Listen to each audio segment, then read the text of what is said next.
la adoración que agrada al Padre. Pero el título de hoy es la santidad de la adoración. Diga conmigo, la santidad de la adoración. La adoración tiene un grado de santidad al cual usted y yo no comprendemos.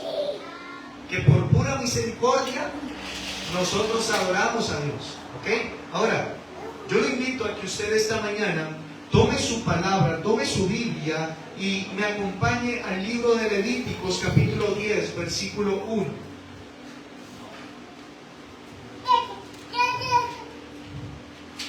Ahí dijo amén, aunque usted no lo crea.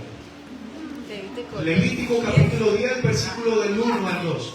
Y vamos a conocer la historia de el por qué estamos predicando esta palabra el día de hoy. Me dicen amén cuando lo tienen. ¿Ok? Vamos a ver, dice la palabra. Nadab y Abiú, hijos de Aarón, tomaron cada uno su incensario y pusieron en ellos fuego, diga conmigo fuego, sobre el cual pusieron incienso y ofrecieron, diga conmigo ofrecieron, delante de Jehová fuego extraño, diga conmigo fuego extraño, que él nunca les mandó. Y salió fuego delante del Señor. ¿Y qué pasó? Los quemó. ¿Y qué pasó? Murieron delante de Jehová. ¿Ok? Vamos a comprender un poquito la profundidad de esta cita. Dice que entraron dos sacerdotes a la presencia de Dios y llevaron en su incensario. Un incensario es como una copa que el sacerdote va meciendo, ¿verdad? Para que suelte humo, y no es que la Iglesia Católica las inventó, ya estaban proporcionadas o hechas para el tabernáculo, ¿ok? Y el sacerdote iba meciendo la copa con incienso. Pero el tema es que estos hombres, estos dos sacerdotes, tenían un fuego que el Señor no les mandó, y debido a ese fuego el olor que subió delante de la presencia de Dios no era grato. Y dice la palabra que cuando este hecho del incienso subió, salió fuego delante de Dios. Diga conmigo, fuego delante de Dios. Fuego delante de Dios. No todo es gracia, no todo es bondad, no todo es amor. Dios también es fuego consumidor, ¿ok? Y eso no ha dejado de existir. Él sigue siendo fuego consumidor. Y dice la palabra que cuando estos hombres recibieron el fuego de Dios, ¿ah? ¿Cuántas veces hemos cantado manda tu fuego? Ya no canto, no, manda tu fuego. Dice que recibieron el fuego de Dios e inmediatamente ¿qué pasó? Murieron delante de Dios. Hay algo que debemos de entender como iglesia, y es que con las cosas de Dios no se juega. ¿Ah? Le damos más importancia a un púlpito, a una estructura, le damos más importancia a todas las cosas que tiene la congregación, pero a lo verdadero dejamos de dar importancia. A lo verdadero le dejamos de dar importancia. Y el Señor es explícito: yo ando en busca de adoradores en espíritu y en verdad. Él anhela una iglesia que adore al Padre en espíritu y en verdad, y que el fuego que suba o el incienso que suba delante de ellos sea olor grato. Iglesia, diga conmigo, olor agradable. Ahora, rápidamente vamos a dividir este estudio en dos partes. ¿En cuántas? En dos. La primera parte va dirigida a lo que es el tema de sacrificio y ofrenda, ¿ok? Sacrificio y ofrenda. Y la segunda parte va dirigida a la explicación de este pasaje. Vamos a explicar primero, antes de ir a este pasaje, vamos a explicar el tema de lo que son sacrificios y ofrenda. ¿Cuántas veces hemos escuchado la palabra sacrificio y ofrenda en la Biblia? Un montón de veces. La pregunta es, ¿realmente sé lo que significa eso? ¿Realmente sé lo que significa sacrificio quiero y no, obediencia quiero y no sacrificio? ¿O realmente sé lo que significa preséntense como sacrificios vivos, santos y agradables delante de Dios? Iglesia, tenemos un pequeño problema, y es que le estamos dando a Dios lo que Él no quiere. Y pensamos que Él lo quiere. ¿Ah? Y yo le puedo decir hoy, esta mañana, que tenemos un grado alto de misericordia, un grado altísimo de bondad, donde el Señor no nos ha consumido, donde el Señor no nos ha dado por muertos, porque Él todavía tiene fe y cree en nosotros, como una iglesia que adore al Padre en espíritu y en verdad. Ahora, la primera parte, estamos hablando de sacrificios y ofrendas. Esto que sucede en Levítico era parte de un momento de ofrenda y sacrificio al trono, a la presencia de Dios. Acuérdense que en el Antiguo Testamento no estaba la presencia de Dios libre, por ponerlo así. El Espíritu Santo no se movía por todos y todos profetizaban. El Espíritu Santo no se movía por todos, o Dios no descendía a todo el pueblo, sino que descendía a un solo lugar. Y ese solo lugar se llamaba la tienda del pacto, el tabernáculo. ¿Ah? En el tabernáculo era donde Dios descendía, donde bajaba la presencia de Dios y Dios daba instrucciones al pueblo. ¿Cuántos necesitan la instrucción de Dios? ¿Cuántos necesitamos lo que tenemos que hacer aquí en la tierra? Usted dice, yo sé lo que quiero ser. Sí, usted puede saber lo que quiere ser, pero usted realmente sabe lo que Dios quiere que usted sea. Usted realmente sabe lo que Dios quiere que usted le dé. Entonces dice la palabra que había un tabernáculo, y dentro del tabernáculo se ofrecían tanto ofrendas por libación o de paz, como sacrificio de expiación. Ahora, normalmente estos actos de ofrenda y sacrificio se hacían por este mismo tema de no ser consumidos por el fuego de Dios. Vuelvo y repito, con Dios no se juega. Con Dios no se juega. El hecho de que usted no haya visto la cara dura o el fuego que consume de Dios no significa que Él ha dejado de ser eso. ¿Ah? Ay, es que yo no he visto que en la iglesia el pastor muera porque subió al púlpito en pecado. Es prácticamente lo que pasó con ellos. La gente que se para al púlpito sin arrepentirse, la gente que sirve en la iglesia sin haberse arrepentido, la gente que quiere hacer algo por y para Dios, pensando que Dios es amor y Él conoce mi corazón. Él conoce tu corazón, pero Él sigue siendo santo y puro, y con eso no se juega. ¿Ah? ¿Están conmigo? El que usted y yo no hayamos visto el fuego de Dios matando personas o matando a ministros, no significa que ha dejado de hacerse. Diga conmigo, en este momento le debemos de dar gloria a Dios por Jesús. Amén. Porque Él fue el sumo sacerdote que nos presentó a todos delante de Dios. Porque si no, yo no sé a dónde estuviera yo creo que sería cenizas. No. Ahora, recordemos que la santidad de Dios nunca ha cambiado. La santidad de Dios nunca ha cambiado y debe de seguir siendo tan importante en la vida del cristiano como lo era en el Antiguo Testamento. ¿Qué pasaba en el Antiguo Testamento? La gente le gustaba cuando Dios descendía a un lugar. La gente le gustaba cuando alguien decía, Dios me dijo. No. A la gente no le gustaba. Cuando Dios hablaba con Moisés y veían que Moisés subía al monte, ya empezaba. ¿Qué hicimos mal, iglesia? Pueblo, ¿qué hicimos mal? ¿En qué estamos fallando? Porque acaban de llamar a Moisés. Dios acaba de llamar al profeta. Dios acaba de enviar al profeta aquí a Israel, aquí a Gosén. ¿Qué estamos haciendo mal, iglesia? Y ese temor en la iglesia contemporánea se perdió. Se le da un lugar al hombre que dice, Dios me dijo, Dios me habla, Dios me enseñó, Dios me mostró. ¿Ah? ¿Y saben qué es el problema? Que tomamos y menospreciamos, debido a ese tipo de personas, menospreciamos la santidad de Dios. Y creemos que Dios, por el hecho de que te perdona hoy, por el hecho de que Dios no te ha consumido, por el hecho de que usted no ha muerto, creemos que Dios ya se le olvidó su santidad, su propia justicia. Ahora, Santiago 1:17. Y yo le voy a decir, perdón lo que voy a hacer, pero son muchas citas. Si usted tiene donde apuntar, apunte y solamente vea la pantalla, porque son varias citas y yo voy a solamente a decir la cita y voy a leérselas a ustedes. Dice Santiago 1:17. Todo lo que es bueno y perfecto es un regalo que desciende a nosotros. Esta es la Nueva Traducción Viviente, perdón. Todo lo que es bueno y perfecto es un regalo que desciende a nosotros de parte de Dios, nuestro Padre, quien creó todas las luces de los cielos. Y Él dice, Él nunca cambia ni varía como una sombra en movimiento.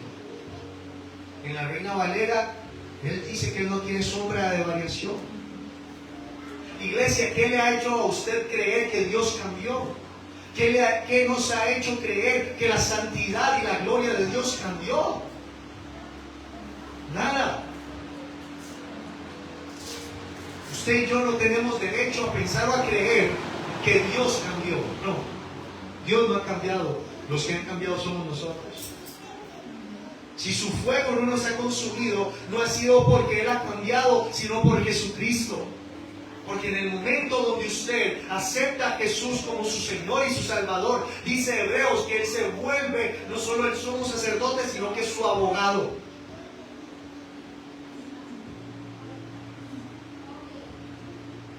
Ahora bien, ¿por qué Dios quería o requería sacrificios de animales en el Antiguo Testamento? ¿Por qué a Dios le gustaba o por qué creemos que a Dios le gustaba la sangre derramada? ¿Por qué creemos que a Dios le gustaba el sacrificio de animales? Primero que todo, Dios requería el sacrificio de animales para proveer de perdón de pecados de manera temporal. Acuérdense que en el Antiguo Testamento no había perdón de pecados para siempre, era temporal. No había redención, había expiación. Y hemos hablado que la expiación era cubrir el pecado, no quitarlo, era cubrir el pecado. Rose, usted me presta la bufanda, por favor. Casi que parece el manto de Moisés en la película de los Diez Mandamientos. Me gustan los cuadros. Sí, ya todos lo sabemos.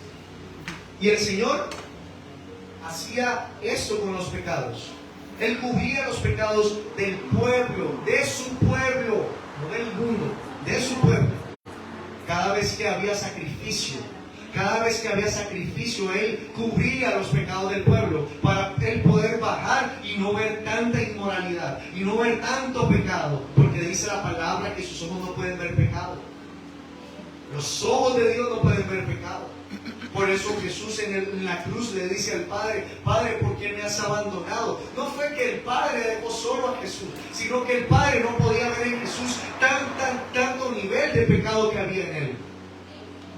Muchos eruditos dicen que lo único que hizo el Padre fue darle la espalda, porque era tanto el nivel de pecado que había, que el Padre tuvo que quitar su mirada del amado Hijo que era Jesús, del amado de su Hijo. Entonces, voy a dejar aquí el manto. Tiene frío. Y podemos entender que el sacrificio era para perdón temporal del pueblo de Israel en el Antiguo Testamento. Dice también que el sacrificio en Hebreos 9:22, en la Reina Valera dice, y casi todo es purificado según la ley, con sangre, diga conmigo sangre. Sangre. Y sin derramamiento de sangre no hay remisión. Para Dios era necesario que hubiera derramamiento de sangre para remisión. Y usted me dice, Josué, ¿y eso con qué se come? La remisión es una palabra que significa perdón o libertad. Usted y yo necesitábamos un sacrificio puro, inmaculado, ¿ah? Un sacrificio, como le dice Isaías, un cordero inmolado, un sacrificio perfecto para usted y yo poder ser ¿qué? Libres y perdonados. Y nadie en la tierra, nacido de hombre y mujer, hubiera podido hacer ese sacrificio. Ahora, realmente la voluntad del Padre cuando envió a Cristo a la cruz fue para que fuéramos libres. Dios no envió a Jesús, o el Padre no envió a Jesús a la cruz para que usted fuera libre de problemas, no.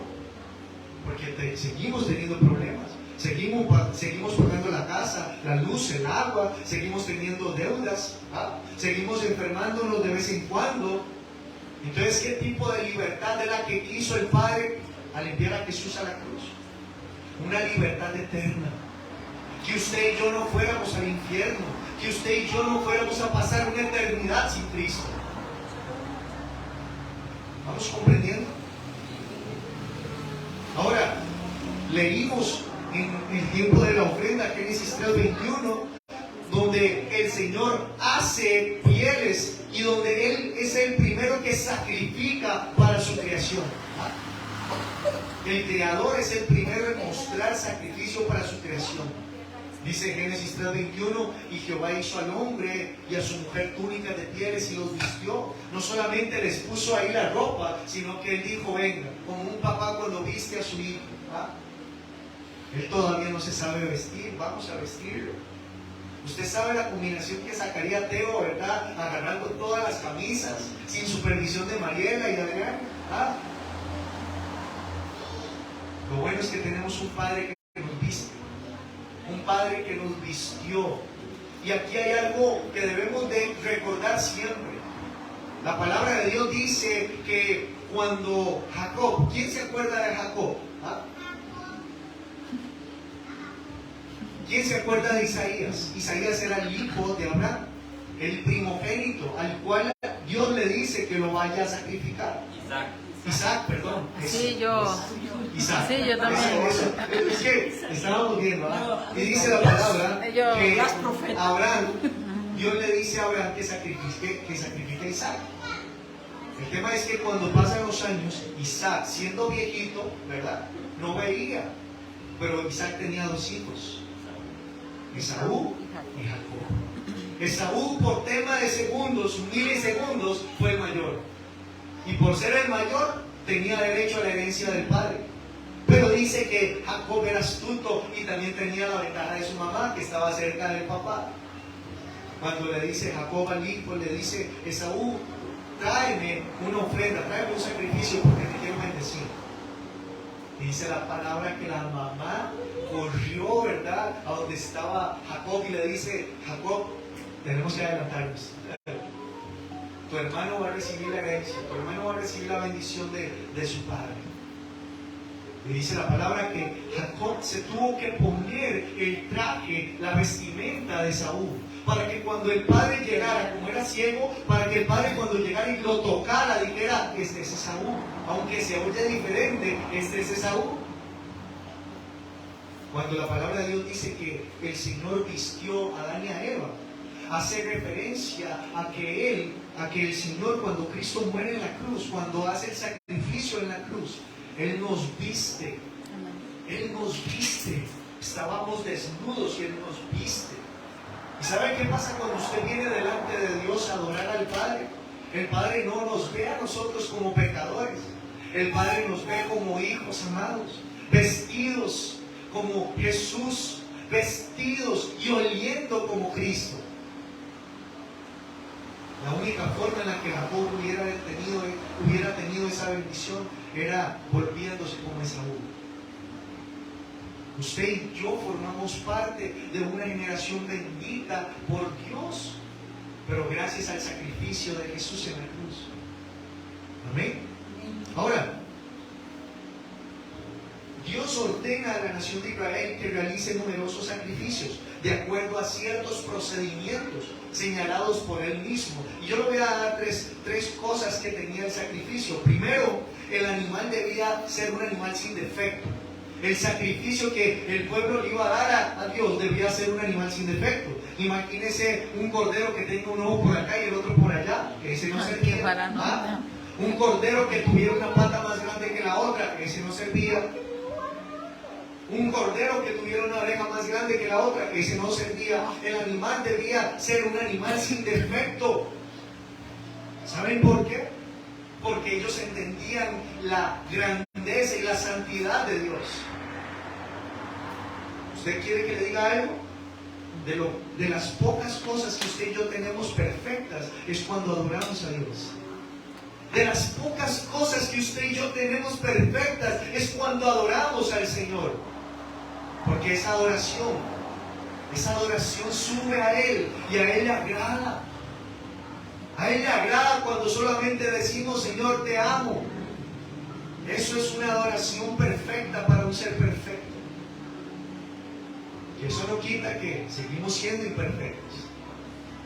Segundo, la persona que ofrecía sacrificio debía de identificarse con el animal. O sea, debía de dolerle. Le debía de doler.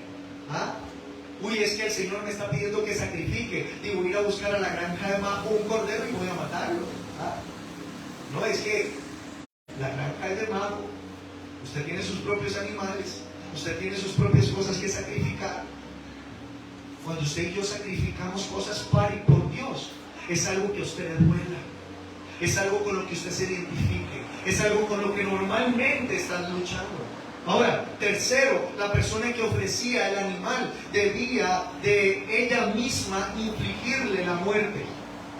Ella no podía llegar y decir, ay, es que solo tengo una gallina, pero Rose, usted no puede matar la gallina. No. Ese sacrificio no era permitido. Yo no lo mataba. Yo tampoco. Ese sacrificio no era permitido, iglesia. Cuando usted y yo vamos delante de Dios, nadie más que usted puede entregar su propio sacrificio. No le eche la culpa o la responsabilidad a su pareja o a su esposo o a sus hijos. No le eche la responsabilidad a las personas que usted tiene a la par. Porque la persona que llega delante de Dios es la misma que ocasiona ese sacrificio. Por eso Jesús le dice a sus discípulos, el que esté dispuesto a seguirme, ¿qué tiene que hacer? Negarse. Y negarse, ¿qué significa? Rechazarse. Dele muerte a la carne, iglesia. Que esos son los sacrificios que a Dios le agradan. Amén. Ahora, esto tenía poder cuando el pueblo tenía fe y así podía Dios perdonar los pecados. Ahora, rápidamente debemos de comprender estos dos términos para poder seguir la enseñanza. Lo primero, el sacrificio, y esto tiene que separarlo. El sacrificio tiene que ver con aquello que Dios me pide y está relacionado con la obediencia, la muerte y el dolor. Nadie sacrifica algo que no le duela. ¿A cuánto nos duele muchas veces orar? Y tal vez usted dice, no es que no me duele, me da pereza. Pero yo le digo, muchas veces a usted le da dolor o le duele, usted cree que a Dios no le agrada lo que usted está dando. Pero cuando usted sienta dolor, cuando usted sienta aflicción, es donde más rápido tiene que ir a ofrecerle el sacrificio a Dios. Cuando usted no tenga ganas de venir a la iglesia, sea el primero en llegar a la iglesia. Cuando usted no tenga ganas de ayunar, sea el primero en ayunar. Cuando usted no tenga ganas de orar, sea el primero de orar. Ahora, la ofrenda, ¿qué es la ofrenda? La ofrenda tiene que ver con aquello que yo le doy a Dios en muestra de gratitud. El sacrificio es lo que Él me pide y está ligado a la muerte, al dolor. Y en la ofrenda es lo que yo le doy a Dios en símbolo de gratitud. Ahora, los sacrificios eran parte de la vida cotidiana del pueblo y era la única forma en la que Dios escuchaba y respondía al pueblo. Dios no descendía si no había sacrificio. Dios no descendía si no había ofrenda. Y quítese esa palabra de ofrenda y dinero. No, estoy hablando de ofrenda en el tiempo del Antiguo Testamento. Ahora, Romanos capítulo 6, versículo 13 dice, en la Reina Valera, Romanos 6, 13 dice, y si usted lo apunta y lo ve y dice, ni tampoco presenten sus cuerpos o sus miembros al pecado. Diga conmigo el pecado. Al pecado. Tendemos normalmente a presentarnos como sacrificio, pero al pecado. Y dice, como instrumento de iniquidad, si no, preséntense ustedes mismos a Dios como vivos de entre los muertos y vuestros miembros como instrumento de justicia. ¿Están conmigo? Dios quiere el mayor sacrificio que usted le pueda dar, y es usted mismo. Usted mismo como sacrificio es lo que Dios quiere. Dios le dijo a Samuel que le dijera a Saúl. Le dice Samuel a Saúl, Saúl, Yo no quiero tus vacas. El Señor no quiere tus vacas. El Señor no quiere tu dinero. El Señor quiere tu obediencia. ¿Ah? Obedecer es un acto de sacrificio. Porque el Señor te va a pedir lo que a usted no le gusta dar. El Señor le va a pedir lo que a usted le está doliendo. ¿Está conmigo? ¿Hace cuánto usted y yo le hemos negado a nuestra carne ciertos gustitos o placeres mundanos? ¿Hace cuánto no somos ese sacrificio vivo y agradable a Dios? Y usted dice, Josué, yo vengo todos los domingos a la iglesia. No se trata de lo que el pastor vea, se trata de lo que Dios sepa que usted trae. ¿Ah? Usted puede engañar a todo el mundo, pero a Dios no se le engaña. Nuestra ofrenda, ahora la ofrenda debe de agradar a Dios. Diga conmigo, mi ofrenda debe de agradar a Dios. No a la carne y mucho menos a los demás. Y eso pasa hoy en día en ciertas iglesias. Gente con carro, gente de lujos, apenas ven llegar a una iglesia, los ponen a servir, a ser pastores. Pero ¿sabe qué? La ofrenda que agrada a Dios no es billetera llena. La ofrenda que agrada a Dios es sacrificio vivo y agradable. Es su cuerpo. ¿Ah? Es usted lo que agrada a Dios. ¿Están conmigo? Mateo capítulo 5, versículo 23 y 24 dice: por tanto, si tú traes tu ofrenda al altar y allí te acuerdas de que tu hermano tiene algo contra ti, deja tu ofrenda en el altar y ve y reconcíliate primero con tu hermano, y entonces ven y preséntate con tu ofrenda. Quiero enseñarle dos cositas pequeñas de la ofrenda. La primera es que cuando usted y yo venimos a adorar a Dios, cuando venimos a rendir culto al Señor, debemos de entender que muchas veces venimos cargados de rencor. ¿Ah? ¿Cuántas veces usted está aplaudiendo y cantando una canción de adoración, pero usted está enojado con su pareja, enojado con su mamá, enojado con sus amigos? ¿Eso le agrada a Dios, iglesia? Una adoración donde su corazón está en el rencor, pero sus palmas y su boca están en la iglesia.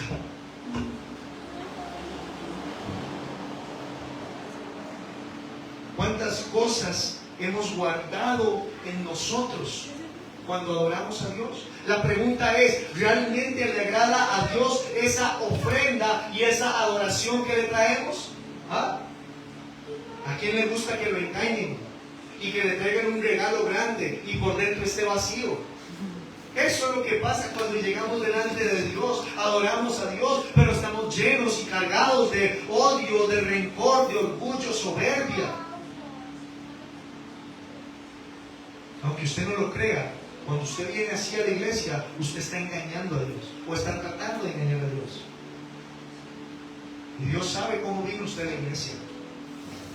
Por eso yo le doy un consejo antes de usted empezar a adorar a Dios, sea en su casa o antes de iniciar. De una vez usted dígale al Señor: Señor, perdóname. Yo no quiero estar así delante de ti. Yo quiero entregarte todo lo que hay en mí, Señor. Como decía el salmista, todo lo que hay en mí te adora. Todo lo que respira te adora. Ahora, también hay otra cosa que debemos de entender de la ofrenda. Dice la palabra en Marcos capítulo 12, versículo 41. Marcos 12, 41 dice: estando Jesús sentado delante del arca de la ofrenda, miraba cómo el pueblo echaba dinero en el arca, y muchos ricos echaban mucho, y vino una viuda pobre y echó solamente 2 blancas, o sea, un cuadrante, la moneda más pequeña. Entonces, llamando a sus discípulos, le dijo: de cierto digo que esta viuda pobre echó más que todos los que están echando en el arca, porque todos han echado de lo que les sobra, pero esta viuda de su pobreza echó todo lo que tenía, todo su sustento. La ofrenda que agrada a Dios es aquella donde yo doy todo, no me guardo nada, donde yo le entrego a Dios todo.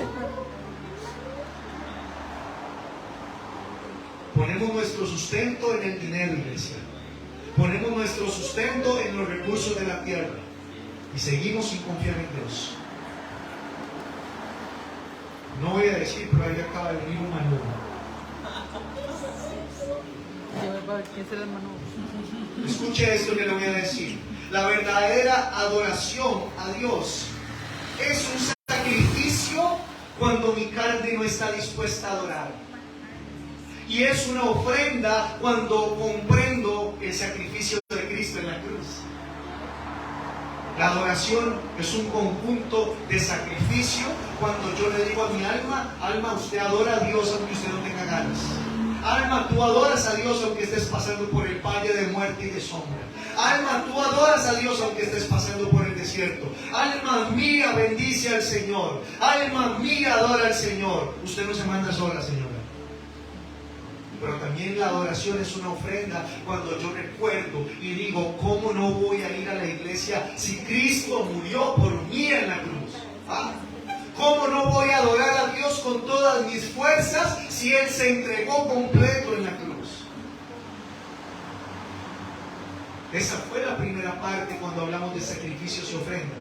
Y esta segunda parte, iglesia, tiene que ver con Levítico capítulo 10, versículo 1. Y quiero que conozcamos un poquito de estos dos personajes. Volvemos a leer Levítico 10, capítulo 1. Y lo vamos a leer todo junto. Dice: Nadab y Abiú, hijos de Aarón, tomaron cada uno su incensario y pusieron en ellos fuego, sobre el cual pusieron incienso. Y ofrecieron delante del Señor fuego. ¿Fuego qué? Extraño, que Él nunca les mandó. Versículo 2. Y salió fuego delante del Señor y los quemó. ¿Y qué pasó? Fin de la película. No duraron 3 segundos delante de Dios. ¿Quiere que le diga algo de parte de Dios? Usted y yo no duraríamos ni un milisegundo delante de Dios si no fuera por Cristo. Nos creemos cargas, nos creemos super hombres, super mujeres por venir a la iglesia. Pero la palabra lo dice: nadie, no hay uno solo bueno en la tierra, por cuanto todos pecaron.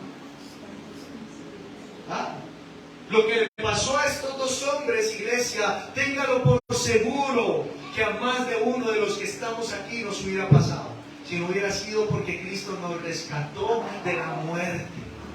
¿Quién le da gloria a Dios por Cristo? Por el sacrificio. Ahora, que conozcamos un poco más de estos dos personajes. Primero que todo, eran sacerdotes escogidos por Dios. Estos dos hombres eran sacerdotes, era un linaje de sacerdotes. Dios decía quién entraba a la presencia y quién no entraba a la presencia. Y usted puede decir: entonces el responsable fue Dios. No, no fue Dios. Así como Nadab y Abiú fueron escogidos para ser sacerdotes, quiero decirle que así fue escogido usted y así fue escogido yo para ser sacerdote delante de la presencia de Dios. El hecho que Dios te haya escogido no significa que usted está exento o libre de consecuencias si usted no cumple lo que Dios quiere. Estos hombres eran hijos de Aarón. Aarón era el primer sumo sacerdote. Había dos tipos de sacerdotes en el pueblo de Israel: el sacerdote normal y tradicional, que presentaba constantemente oración delante de Dios o delante del lugar santo, y estaba el sumo sacerdote. Si usted lo quiere ver más detallado, póngale que esto es el lugar santo y detrás de este muro es el lugar santísimo. Y solamente el sumo sacerdote, así como va, que entra nada más, nadie más entra. Así como el sumo sacerdote entraba al lugar santísimo, ahí en el otro lugar lo estaba esperando el arca del pacto, donde la presencia descendía, donde Dios sabía cuando el hombre llegaba en pecado y cuando llegaba limpio. Si llegaba en pecado, lo tenían que sacar con cuerdas, y no de amor, literalmente cuerdas y arrastrado. Vuelvo y repito: con la santidad no se puede, iglesia. O somos y amamos y adoramos al Dios eterno, o no lo hacemos. Porque todavía ninguno aquí ha conocido realmente la ira del Padre. la ira de Dios. Imagínense que la copa está rebosando, apenas para ser derramada sobre los que van a quedarse. ¿Quién se quiere quedar para experimentar la ira de Dios? ¿Quién se quiere quedar para experimentar la ira de Dios? Yo creo que nadie. ¿O sí? Ahora, eran sobrinos de Moisés y no era argolla. O sea, imagínense, soy Nadab, él es mi hermano Abiú, somos sacerdotes. Mi papá es Aarón, el sumo sacerdote, y mi tío es Moisés, el que nos sacó de Egipto. O sea, no eran cualquier mujeres, no eran cualquier tipo de personas. Y aparte de eso, tengo que presentarme porque Dios me llamó a ser sacerdote. Y dice que también eran príncipes de Israel. O sea, imagínense la clase de personas que eran Nadab y Abiú. Eran personas que sabían lo que estaban haciendo, no eran ignorantes. Usted y yo sabemos al leer la Biblia la santidad y el nivel de santidad que Dios está pidiendo a su iglesia. No, Josué, es que cuando hablamos de santidad hablamos de perfección. No, hablamos de entrega, que es diferente. Santidad, cuando Dios pide santidad, está hablando de entrega, de que dejes de estar haciendo lo que estás haciendo y comiences a hacer lo que Él quiere. Ahora, primero que todo, en el versículo 1 y 2 que estamos viendo, vamos a encontrar 3 errores que cometieron ellos. El primer error, iglesia, es que dice que se llenaron de fuego extraño. Dice, y estos hombres, hijos de Aarón, tomaron cada uno su incensario y pusieron en ellos fuego. ¿Qué clase de fuego? Extraño. Ahora, la palabra cuando habla de fuego extraño en el hebreo significa Sara con Z. Y no es de las tiendas de Sara. Está hablando de fuego detestable, olor detestable. No es que Dios dice, ¿de quién es este fuego que no lo conozco? No. Dios está diciendo, este olor apesta. Este olor no es el que yo les dije que yo quería. Llame a Dios como usted quiera llamarlo, si caprichoso o no, pero Dios se le da lo que Él pide. ¿Estamos entendiendo realmente a quién adoramos, iglesia? Le damos a Dios lo que queremos y le damos hasta las migajas. Es que yo adoro cuando yo quiero, Señor. Es que yo oro cuando yo quiero. Es que yo leo la Biblia cuando yo quiero. De verdad, démosle gracias a Dios por el sacrificio de Cristo en la cruz. Porque en el momento donde usted termina de decir, es que yo te doy lo que yo quiero, Ceniza. ni las cenizas quedan, iglesia. Cuando Dios dice el fuego extraño, es un fuego que a Él no le gustaba. ¿Cuántas veces usted ha estado en un lugar donde apesta, perdón la palabra? ¿Cuántas veces usted ha tenido que estar en un lugar y usted dice, no soporto estar aquí? Hace mucho tiempo me tocó ir al basurero que está en la Carpio a dejar un material porque yo tenía que supervisar que ese material se dejara ahí. Y me acuerdo que en el momento donde yo voy subiendo y pasando la Carpio y subiendo la montaña de escombros, no me llegaba el olor. Cuando yo me bajo del carro, era increíble, iglesia. Yo deseaba respirar, pero no podía hacerlo porque yo sentía donde toda la basura me penetraba. Si yo siendo humano no aguanto esos olores, ¿qué le hace creer a usted que Dios sí lo puede soportar? Creemos que a Dios se le da lo que nos sobra. Es que yo vengo a la iglesia, pero yo voy a llegar tarde. Yo voy a llegar a la hora que se me pegue la gana. No solo a la iglesia, al estar en la presencia de Dios. Dios te pide estar a las 3 de la mañana. Pero me ganó la almohada. Ese fuego que le vas a dar a Dios, usted no estaría dispuesto a recibirlo, entonces no lo des. Usted quiere que la gente llegue a tiempo a su vida, llegue a tiempo a la presencia de Dios. Y no estoy hablando de la iglesia, estoy hablando de su relación con Dios. Les pregunto a ustedes, de verdad, ¿se quedarían a la par de un olor muerto? ¿Se quedarían a la par de un olor sucio? ¿Se quedarían ustedes a la par de un olor podrido? Porque muchas de las veces eso es lo que le hemos dado a Dios, un fuego extraño. Ahora, recordemos que todas las prácticas que Dios le ordena al pueblo de Israel en el Antiguo Testamento eran actos proféticos que anunciaban la llegada de Cristo. Todo lo que usted vaya a leer desde el Génesis hasta el libro de Deuteronomio, que es la Torá para el pueblo judío y la ley para nosotros, es un acto profético que anuncia la venida de Cristo. No hay sacrificio que el pueblo haya hecho que no haya ido ligado, que no esté ligado a Cristo. Ahora, yo quiero decirles a ustedes, cuando la palabra dice que cada uno de ellos tomó su incensario, esto es algo importante. Diga conmigo, todos tenemos un incensario. Usted cuando llegue delante de Dios, usted no puede llegar con las manos vacías. Creemos que tengo que ir con billetera, chequera, tarjeta de crédito. No, no es eso lo que Dios quiere. Dios lo que quiere es que usted llegue con su incensario lleno de incienso. Que usted venga a la presencia de Dios y en el momento donde usted adore, en el momento donde usted ore, en el momento donde usted se presente, usted no se quede con los brazos cruzados. ¿Ah? ¿Se puede el cristiano quedar callado cuando adora a Dios? ¿Puede el cristiano darle a Dios lo que el cristiano cree que Dios quiere? No. Usted se lo puede dar a su esposa, a su familia, lo que usted cree que ellos quieren. Pero a Dios no. Usted le da a Dios lo que Él quiere. Si no, no se lo dice. El incensario era algo que utilizaban para quemar incienso o llevar fuego. Y dentro del tabernáculo pasa algo interesante. Pongan atención en esto. Dice que estaba el lugar santo y estaba el lugar santísimo. Y aquí había un velo completamente grueso. Era una cortina gruesa. Y exactamente en uno de los laterales había una mesa, había un altar. Ese altar medía 45 por 45 y era de 1 metro de alto, aproximadamente 90 o 1 metro de alto. Y este altar se le llamaba el altar del incienso. Ponga atención a esto. Este altar estaba a la par de la cortina que separaba el lugar santo del lugar santísimo.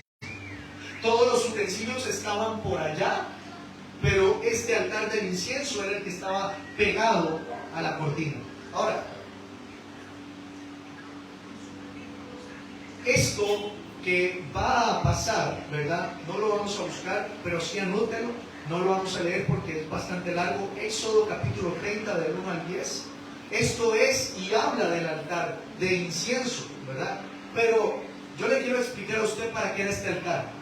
Se va a sorprender. Este altar del incienso que estaba cerca de la cortina del lugar santo era porque cuando llegaba el sumo sacerdote a la presencia, primero tenía que llenar su incensario. Tenía que sacar su copa, echar el incienso en su copa, ¿verdad? Y ya cuando tenía el incienso ardiendo y saliendo humo, él entraba. Pero ojo cómo él entraba. Él entraba meciendo el incienso al lugar santísimo. Y usted dice, ¿pero para qué? ¿Será que olía mal allá adentro? No. El sacerdote, el sumo sacerdote entraba meciendo el incienso para levantar humo. ¿Ok? ¿Qué hacía este humo en el lugar santísimo? Este humo le impedía al sumo sacerdote ver el arca del pacto. Acuérdese que ahí estaba concentrada la santidad y la gloria de Dios. Y este humo hacía de que el sacerdote no viera el arca del pacto, porque si la veía, la gloria lo consumía. ¿Se acuerda que habíamos hablado en jueves en los estudios bíblicos de que la gloria de Dios en Jesús, Él la tuvo que soportar? Porque si Él hacía así, pare de contar. No hay 2024 para la iglesia. Porque la gloria de Dios es el fuego que consume. Ahora, el incienso que el sumo sacerdote tomaba aquí, lo esparcía en el lugar santísimo.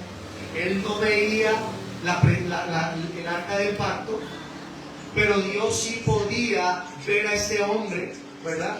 Y es ahí donde este humo subía como olor agradable a la presencia de Dios. Ahora, esto se hacía cada mañana y cada noche. Cada cuanto usted y yo debemos de llevarle ese olor grato a Dios. Los domingos en la iglesia, cada cuanto usted debe de presentarse como un sacrificio vivo y agradable a Dios. Una vez a la semana. ¿Ah?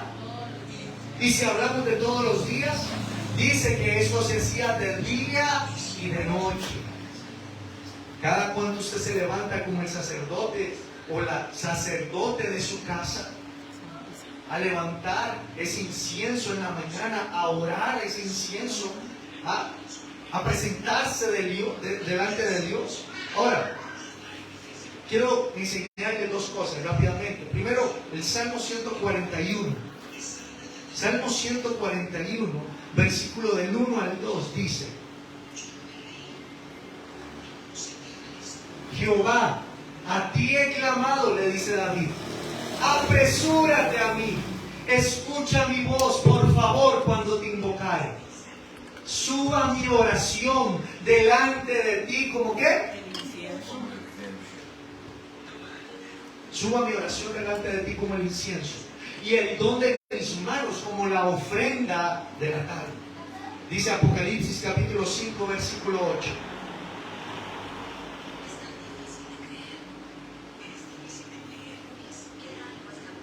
Y cuando hubo tomado el libro, los 4 seres vivientes y los 24 ancianos se postraron delante del Cordero, y todos tenían arpas.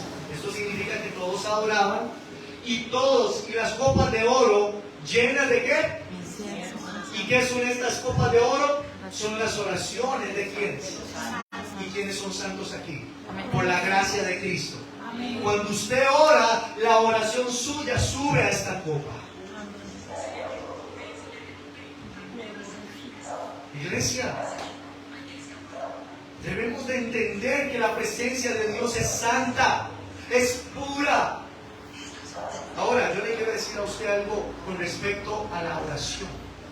La oración, iglesia, siempre va a preceder o anteceder a la adoración. Escuche lo que le voy a decir. Nadie puede adorar al Padre en espíritu y en verdad cuando tiene una vida de oración muerta. Vuelvo otra vez a decirlo. Queremos adorar a Dios como iglesia, pero de lunes a sábado la vida de oración suya está muerta.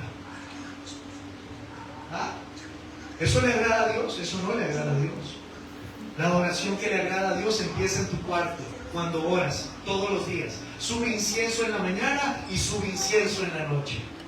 Es más, tírenle en la tarde incienso, mando tarde en incienso a Dios. Dios no se cansa de recibir el incienso de su iglesia. Dios no se cansa de recibir las oraciones de su iglesia.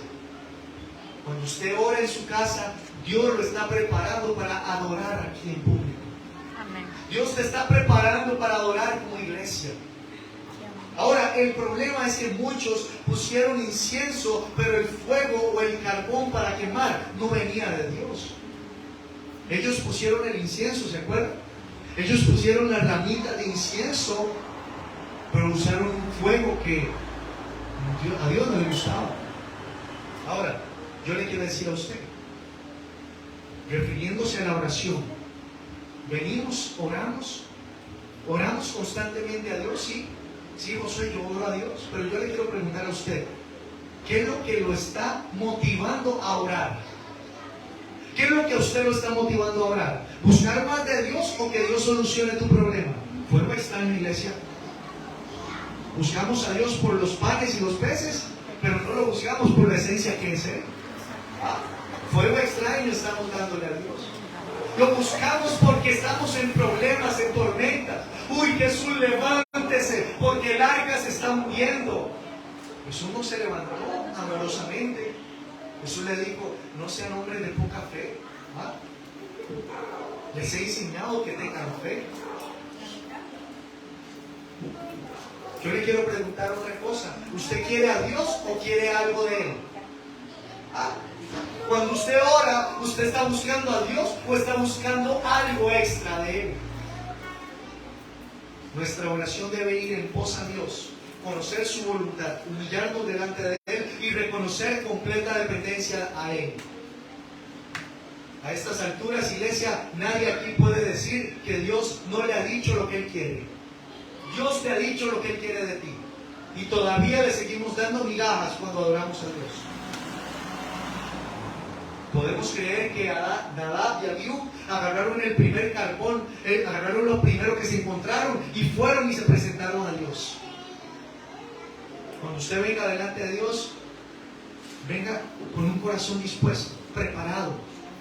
Venga con un corazón que usted sabe que usted le va a entregar todo a Dios. Uy, es que muy rápido porque Dios me está esperando en la madrugada. Prepárese, prepárese. No agarre el bus como su lugar de oración. No agarre el caminar como su lugar de oración. Mateo 6:6 dice: entra en tu cuarto. Cierra la puerta. Ora a tu Padre que está en lo secreto. Pero no dice: entra en el bus. Cuando vayas corriendo, cuando estés apurado, no, Él te dice: entra en tu cuarto. Cierra la puerta. Iglesia, la adoración que agrada a Dios empieza cuando usted cierra la puerta. Empieza cuando ese problema queda afuera. Empieza cuando ese problema usted lo olvida. Ahora, lo otro que vemos es que ellos no solamente pusieron en su incensario fuego extraño, sino que ofrecieron fuego extraño. Hubieran dicho: no, yo creo que esto no le gusta al Padre, esto no le gusta a Dios, mejor no se lo ofrezcamos. Pero ellos, sabiendo de que le estaban llenando el incensario con fuego extraño, se lo ofrecieron. Ahora, hay un principio que debemos de entender. Ellos lograron hacer lo que muchos cristianos no hacemos. Ellos primero llenaron su incensario y después ofrecieron. Muchos de nosotros ni tan siquiera venimos llenos, ni tan siquiera venimos preparados para ofrecer a Dios. Pasa como las 5 vírgenes. Se despiertan, de las 10 vírgenes se despiertan todas y se dan cuenta que su lámpara está ¿qué? Vacía. 5 de ellas eran prudentes, sabían que tenían que tener una constante en su lámpara. Pero las otras 5 imprudentes estaban vacías. Iglesia, usted no puede ser una virgen vacía. Usted no puede ser como una virgen imprudente. Usted está llamado a llenar su vasija, su aceite, su incensario, todos los días. Porque usted no sabe cuándo el novio regresa. Usted no sabe cuándo el novio regresa. Ahora, la ley también decía que estos hombres fueron los dos a ofrecer sacrificio, a ofrecer el incienso, pero la ley no lo permitía, debía de entrar uno solo. Uno era el sacerdote que tenía que entrar y después el otro, pero estos hombres lo hicieron los dos juntos. Tampoco le agrada a Dios. Y yo le voy a decir lo que significa esto. La adoración que le demos a Dios debe de ser personal. Diga conmigo: personal. No familiar, no congregacional, no laboral. Y yo quiero especificarme con esto: nuestra adoración debe ser personal. No me refiero a que no podemos honrar a Dios como iglesia, no. Lo que me refiero es que la motivación para adorar a Dios sea Dios. Tu adoración o la motivación para adorar a Dios es Dios. No mi familia, no mis hijos, no mi trabajo, no mi esposa, no la tranquilidad, no la paz, no la estabilidad. No, mi mayor motivación para adorar es Dios. ¿Qué significa esto, Josué? Que si vengo peleado con mi esposa, no puedo adorar a Dios. Arréglese con su esposa, porque lo más importante no es que se arregle con su esposa, lo más importante es que le tenés que adorar a Dios, porque para eso usted vino a la iglesia. O vino para escuchar a un hombre durante casi 1 hora y media. Un hombre durante casi 1 hora. Qué pereza si fue así. Si usted no vino a la iglesia a adorar a Dios, no sé a qué vino. Termino con esto. Estos hombres, diga conmigo, menospreciaron la santidad de Dios. El mayor de todos los errores que hicieron estos hombres fue menospreciar la santidad de Dios. Y dice, esto sí lo vamos a leer, Éxodo capítulo 30, versículo 9. Y Dios le dijo al pueblo, antes de que edificaran el tabernáculo: no me ofrezcan sobre el incienso extraño, ni holocaustos, ni ofrenda, ni tampoco derraméis sobre él libación. A Dios no le gusta nada extraño. A Dios no le gusta que usted y yo llevemos un olor desagradable. ¿Ah? Dios ya les había dado la orden para que no quemaran fuego extraño, pero aún así lo hicieron. Y de hecho, en el capítulo 10 de Levíticos, el Señor le dice a Aarón: ¿sabes qué, Aarón? De ahora en adelante, toda tu descendencia no va a volver a tomar. Y usted sabe que supuestamente estos dos hombres entraron borrachos a la presencia de Dios. Y usted sabe qué significa estar borracho en la palabra. Es perder los 5 sentidos, el razonamiento. Creemos que a Dios le gusta esto. Sí, pero todavía no lo estoy entendiendo. Todavía no estoy entendiendo mi adoración. Iglesia, Isaías capítulo 5, versículo 20.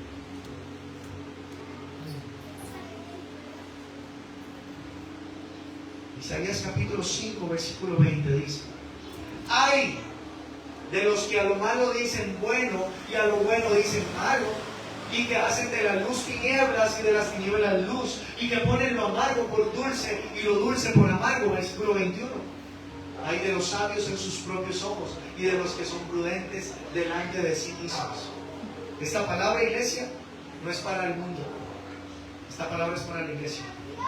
El mundo no conoce lo bueno. El mundo no conoce a Cristo. Usted sí lo conoce.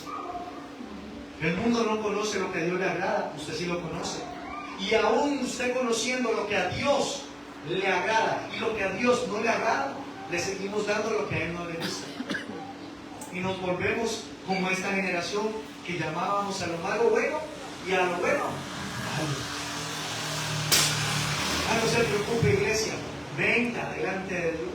Venga como usted quiera delante de Dios. Él los va a limpiar. Él los va a redimir. ¿En qué momento usted va a venir entonces preparado para darle a Dios la adoración que Él quiere? Yo le puedo predicar esto a gente nueva. Le puedo predicar esto a niños. Pero ustedes, iglesia, una iglesia que se supone que está delante de la presencia de Dios, que tiene que entender que ellos son, que ustedes son lo que Dios quiere. Isaías, no lo vamos a leer, pero Isaías tuvo un encuentro con Cristo, tuvo un encuentro con el trono, perdón. Y él dijo: ay de mí, que soy muerto, porque siendo hombre inmundo de labios y habitando en medio de un pueblo que tiene labios inmundos, han visto mis ojos al Rey. Todos aquellos que en el Antiguo Testamento tenían un contacto con la gloria de Dios, sabían que se iban a morir. Por eso es que cuando esto no pasaba, ellos decían: ay de mí, ay de mí. Iglesia, Levítico capítulo 10, para terminar, versículo 3 dice: después de que ellos murieron por el fuego extraño, por el fuego de Dios, el Señor le habla a Moisés y le dice: dile a Aarón, esto es lo que habló Jehová diciendo: en los